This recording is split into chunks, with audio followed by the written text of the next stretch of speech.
के बारे में जानने के लिए सबसे पहले मैं आपको ये कहना चाहूंगा कि पाइवोट टेबल जो टूल है ये क्या है और किस तरह से यूज करते हैं, मतलब कब यूज करते हैं कंपनी के अंदर। तो इसका डेफिनेशन सो सिंपल है। जब कर्सर यहाँ पे रखेंगे पाइवोट टेबल के ऊपर तो आपको यहाँ पे बता रहा है कि किसी भी बड़े रिकॉर्ड को यानी कि कॉम्प्लेक्स डेटा को इजिली अरेंज एंड समराइज करने के लिए हम पाइवोट टेबल का यूज करते हैं। अगर आप पाइवोट टेबल बना लेते हैं तो वहाँ पे उस इंफॉर्मेशन को डबल क्लिक करके आप उनको डिस्ट्रीब्यूट कर सकते हैं। कहने का मतलब है उसको अलग अलग बांट सकते हैं, जिससे हमें डेटा को एनालाइज करने में आसानी हो जाती है, इजी हो जाती है। ठीक है, तो उन्हें अरेंज करना, इजिली अरेंज करना, समराइज करना और उनके ऊपर कैलकुलेशन करना, कुछ फॉर्मेट अप्लाई करना, ये सारा काम पाइवोट टेबल का होता है। अगर किसी कॉम्प्लेक्स डेटा को इजिली अरेंज और समराइज करना है तो वहाँ पे पाइवोट टेबल बहुत ही हेल्पफुल होता है। चलो हम देखते हैं पाइवोट टेबल कैसे बनाते हैं। पाइवोट टेबल बनाने के लिए हमें रिकॉर्ड यहाँ पे ऐड करने पड़ेंगे। तो मैं रिकॉर्ड यहाँ पे जल्दी से टाइप कर देता हूँ।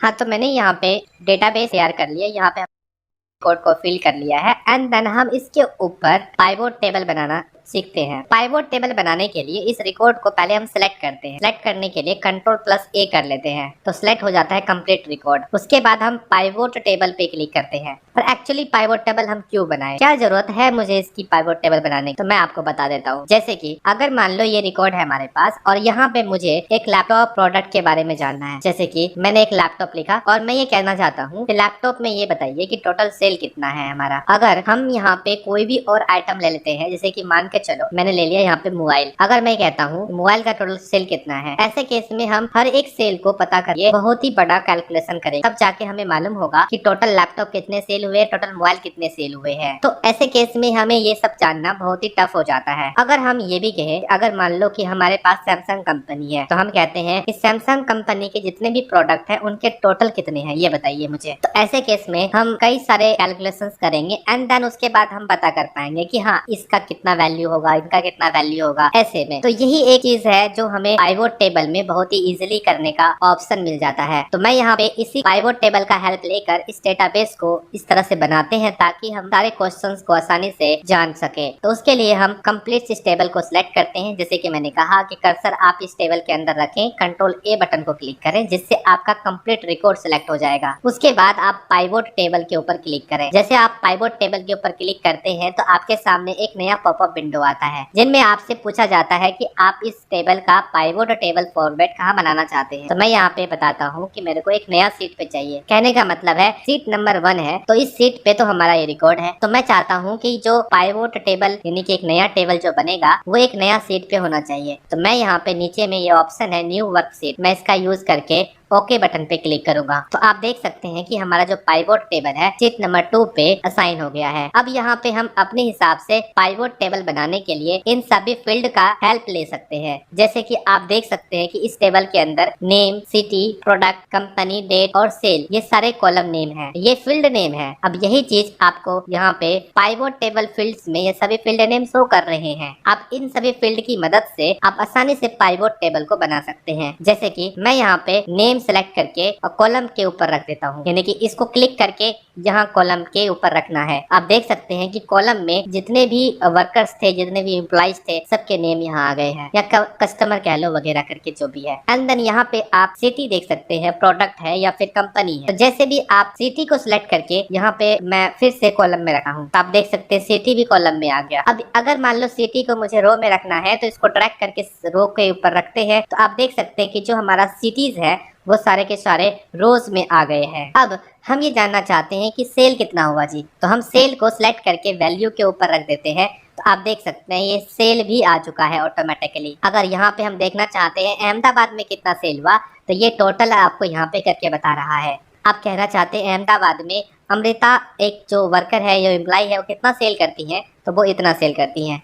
इसी केस से इसी से रिलेटेड मैं आगे और बताता हूँ। अगर मान के चलो कि हमारा नेम भी रो में आता तो कैसा दिखता, तो मैं इस नेम को भी रो में ले आता हूँ। आप देख सकते हैं अब हमारे सामने कुछ इस तरह से मिल रहा है। अब ये जो नेम है वो ऊपर है, इसीलिए हेडिंग में हेड इसका जो बना हुआ टाइटल वो नेम है एंड जो उनका सब टाइटल है वो सिटीज है। इसीलिए है ऐसा क्योंकि रोज में आप देख सकते हैं यहाँ पे हमारा क्या है, नेम टॉप में है और बॉटम में सिटी है।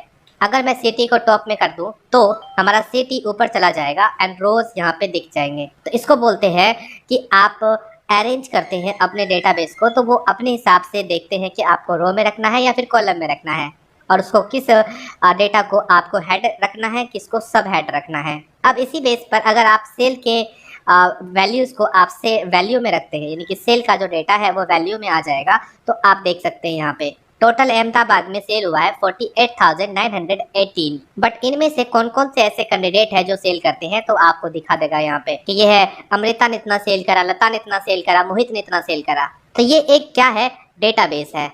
इनको अरेंज करना बहुत ईजी है। अब यही चीज़ को ध्यान में रखते हुए अगर मान के चलो मुझे कंपनी के बेस पर चेक करना है, तो उस केस में मैंने यहाँ पे कंपनी को भी सिलेक्ट करके रख लेना है इस रो के अंदर। आप कॉलम में भी रख सकते हैं, कोई इशू नहीं है। तो इस केस में आप देख सकते हैं कि हमारे पास जो सिटीज़ हैं, सिटीज़ के बेस पे जो आपका मतलब कंपनी आया है, वो कंपनी अलग अलग डिस्ट्रीब्यूट हो चुका है। यहाँ पे सैमसंग का कोई सेल नहीं है, सोनी का सेल है। अब कई लोगों को ऐसे फॉर्मेट में समझने में प्रॉब्लम हो सकती है, तो आप अपने हिसाब से कंपनी को उस जगह पर रखिए ताकि आपको समझने में कोई भी दिक्कत ना जाए। तो ये एक फॉर्मेट आप अपने हिसाब से बनाएंगे। तो यहाँ से मैंने सिटी को हटा दिया, कंपनी को रखा। आप देख सकते हैं जो कंपनी है वो 3 कंपनी है, एक एप्पल है, सैमसंग है और सोनी है। इन 3 कंपनी में जो जितने भी काम करने वाले वर्कर्स थे, उनमें से इस तरह से सेल कर रहे हैं। अलग अलग जो बनता है कितना कितना सेल है वो यहाँ पे शो कर रहा है।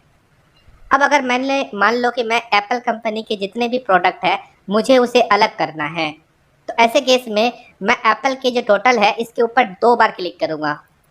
तो आप देख सकते हैं कि एक नया सीट में हम ऑटोमेटिकली आ चुके हैं, और इसमें जितने भी प्रोडक्ट हैं, जितने भी रिकॉर्ड है, वो सारे के सारे एप्पल कंपनी के हैं। तो इसका नाम मैं रख देता हूँ एप्पल। यहाँ पे जो सीट नंबर 3 है इसके ऊपर मैं डबल क्लिक करूँगा और इसका नाम बदल दूंगा, जैसे कि मैंने एप्पल कंपनी रख दिया। फिर से मैं सीट के ऊपर जाता हूँ, पाइवोट टेबल के ऊपर। अब मैं यहाँ पे सैमसंग के जो टोटल हैं इसके ऊपर डबल क्लिक करूँगा, तो फिर से एक नया कंपनी, एक नया सीट आ चुका, हम ले आए, ऑटोमेटिक आ चुके हैं। अब मैं यहाँ पे इस सीट के ऊपर डबल क्लिक करके इसका भी नाम रख देता हूँ, जैसे कि मैंने रख दिया सैमसंग कंपनी। तो आप समझ पा रहे हैं कि ये जो है अलग अलग सीट में ऑटोमेटिकली ले आता है। तो पाइवोट टेबल बहुत ही इजीली अरेंज कर देता है डेटा को, और उनमें एनालाइज करने में बहुत ही आसानी होती है। यानी कि जो डेटाबेस है हमारा, उनको आसानी से अलग अलग करके हम अपना काम कर सकते हैं, और साथ ही साथ हम उनको एनालाइज आसानी से कर सकते हैं, डिजाइन आसानी से कर सकते हैं, फॉर्मेट आसानी से बना सकते हैं, डिस्ट्रीब्यूट अलग अलग कर सकते हैं, मतलब आसानी से कर सकते हैं। तो मतलब हर एक चीज ईजी हो जाता है। तो पाइवोट टेबल, तो इसका तो डेफिनेशन से ही क्लियर होता है कि easily arrange and summarise complex data in a pivot table. Pivot table के अंदर कॉम्प्लेक्स डेटा को इजिली अरेंज और समराइज किया जाता है। यहाँ पे आगे इंसर्ट में आगे ऑप्शन है टेबल का। अब ये टेबल क्या काम करता है इसको भी ध्यान से समझिए। अब टेबल में ये है ना कि जैसे कि मान लीजिए आपका सिंपल कोई रिकॉर्ड लिखा हुआ है, ठीक है, एक नई शीट ले लेता हूँ मैं, ये लिखा हुआ रिकॉर्ड है, ठीक है। अब इस रिकॉर्ड को मुझे एक टेबल फॉर्मेट देनी है। इंसर्ट में जाता हूँ, तो मैं सिंपल इंसर्ट में टेबल पे क्लिक करूँगा एंड ओके बटन पे क्लिक कर दूंगा।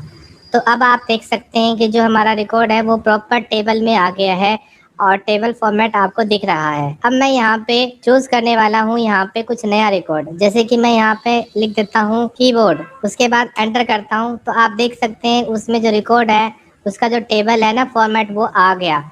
इसी तरह से मैं लिख देता हूँ यहाँ से मोबाइल, मोबाइल लिखता हूँ, एंटर करता हूँ। तो देख सकते हो जो हमारा टेबल का डिजाइन है वो डिजाइन इस वाले रिकॉर्ड के लिए भी काम कर रहा है, और इसमें कैलकुलेशन होता तो वो भी रिपीट करता।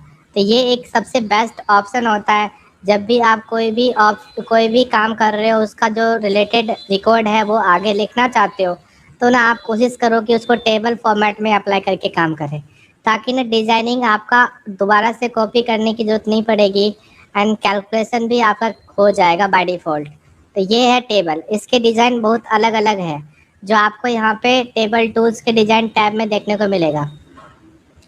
यहाँ पे आप जब जाओगे तो ये डिज़ाइन अलग अलग आपको मिलते हैं। इस डिज़ाइन को जैसे क्लिक करोगे ना तो वो यहाँ पे टेबल में अप्लाई हो जाएगा। आज हम पढ़ने वाले इंसर्ट मेन्यू के अंदर इलस्ट्रेशंस। यहाँ पे